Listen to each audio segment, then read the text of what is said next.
That whole flirting versus harassment meme is so true, and I'm so guilty of reinforcing it. A perfect example of this is when I was at Coachella a few weeks ago. I was at the silent disco after party after night one. This dude comes up to me, starts chatting me up. We're having a full-on conversation. I would say we're hitting it off. Now, in his defense, I don't remember entirely if the conversation had gotten flirty at this point in time. But he straight up asks me, "What's your fetish?" And then I tell him it's gay dudes. But then when I think back at this conversation, I'm like, if he weren't 6'2" and ripped and had a beautiful face, I would have thought he was a fucking creep. Like if some ugly dude that you've known for 10 minutes turns to you and asks you what your fetish is, don't tell me you're not going to go running in the opposite direction. So yeah, unfortunately, hot guys can get away with more. And I am for sure complicit in this cycle, but I have no idea how to end it. What's going on, y'all? So y'all seen that video. We're going to start off just by addressing what she said, right?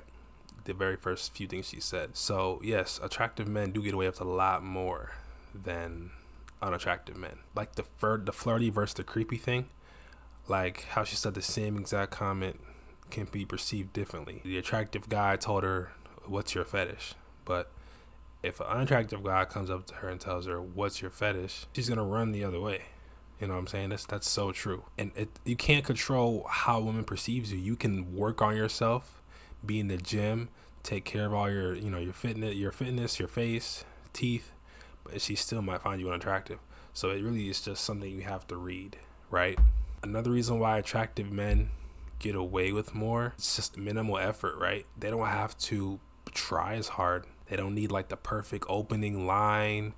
You don't need a pickup line. There's just certain steps that attractive men can skip over, whereas the unattractive guy might have to use more game and work a little harder because he doesn't have the looks, right, to back it up. Another thing I want to touch on as well, a lot of attractive people get the benefit of the doubt. An attractive person can be awkward. Maybe they don't have a great job, or they live with their parents still. They are even criminals. Like some guys be criminals, and these women will still go for these guys. They will make excuses for them, and they will rationalize things that they see that these men lack. They will rationalize them. If he's a criminal, oh, maybe he just had a hard life, or maybe he had a situation that happened that he couldn't control, and that's why he's in prison. I believe he's still a good guy. And they'll just make up any excuse to rationalize wanting to be with the attractive man. And another thing is, there's even like professional and workplace benefits to being attractive, right? There's studies shown that men are more likely to be hired based on their attractiveness. They're more than likely to be promoted. They're likely to earn higher salaries, and their mistakes are often sometimes be dismissed or as minor, while like similar errors from an unattractive person could be like just more seen as like, oh, you're stupid, or you're fired. Even like sometimes attractive people and men get more chances in the workplace too. So there's another reason why attractive men get more passes and just have things easier is the media influence, right? So like our biases, they're reinforced, where attractive men are often romanticized. They're romanticized in movies, TV shows, and it's what we see. Like for example, the new Superman movie that just came out. I mean, the dude has a crazy jawline, and he's Superman. He's an attractive guy. So it's just we're portrayed as these heroes, person that just comes in and we're just there, and we're just there. Like literally, we just exist, and we're the hero of the story. That they got the media that portrays attractive men to be a certain way, right? So there's like a little social programming there when it comes to that. And another thing, when attractive men are nonchalant, they give off like a bad boy vibe. They are not emotionally available. Oh man, that's another thing about attractive guys, man. When you just even seem like maybe you introverted, you don't talk that much, you're not emotionally available, maybe you're even a bit of a jerk. That's the thing. When you're attractive, you can be kind of whoever you want to be, and women will accept that. You can be kind of awkward, and they'll make excuses for it. You could be a jerk and they'll love that. You could be a player and they might stick around. Sometimes being the bad boy, attractive guy who has options, you know, a lot of women romanticize those types of guys. They see those types of guys, again, in the media. You know what I'm saying? So there's like a bad boy thing with them where they might chase him, they might try to fix him, but you know, they see it as a challenge rather than a red flag.